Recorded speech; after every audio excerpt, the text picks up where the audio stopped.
y excelente inicio de semana. A continuación le presento las noticias más relevantes de la capital del país hasta el momento. Bajo el lema "Mientras tú los quieres, las vacunas los protegen", hoy inicia la tercera Semana Nacional de Salud. La Secretaría de Salud capitalina hizo un llamado a los padres de familia para que acudan a vacunar de manera gratuita a sus hijos.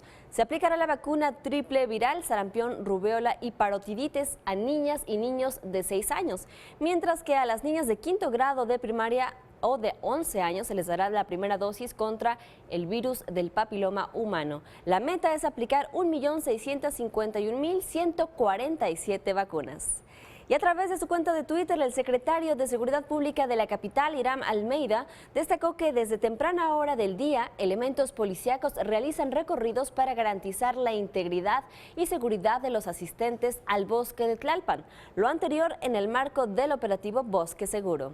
Y por lo menos 4 manifestaciones ocasionarán afectaciones al tránsito vehicular en vialidades de la Ciudad de México, sobre todo en la zona centro. Esto lo informó la Secretaría de Gobierno capitalina, y para evitar contratiempos, consulte las cuentas de Twitter @072avialcdmx, @ciudad-segura y @ovialcdmx, donde se ofrece información sobre alternativas y afectaciones en tiempo real. El británico-estadounidense Oliver Hart y el finlandés Bengt Holmström fueron galardonados con el Premio Nobel de Economía por sus trabajos sobre la teoría de los contratos, dio a conocer la Academia Sueca. De acuerdo con el último reporte de la Dirección de Monitoreo Atmosférico, la calidad del aire en estos momentos es buena, al registrarse 24 puntos en la delegación Cuauhtémoc y también en Coajimalpa. Y el dólar se vende este lunes en 18 pesos con 78 centavos en las casas de cambio que se ubican en el Aeropuerto Internacional de la Ciudad de México.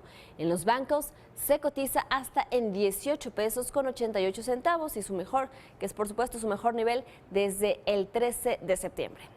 Y en información internacional, el paso del huracán Matthew por la costa este de Estados Unidos dejó al menos 19 muertos y múltiples daños materiales, así como miles de viviendas sin energía, sobre todo en Carolina del Norte. En tanto, comienza a llegar ayuda a Haití tras el paso de Matthew, quien, de acuerdo al Centro Nacional de Huracanes de Estados Unidos, se degradó a ciclón posttropical. Hasta aquí la información, pero recuerde que puede sintonizarnos a través de frecuencia CDMX en el portal www.capital21.df.gov.mx/radio. Por supuesto, siga en sintonía de Capital 21. Que tenga un excelente día.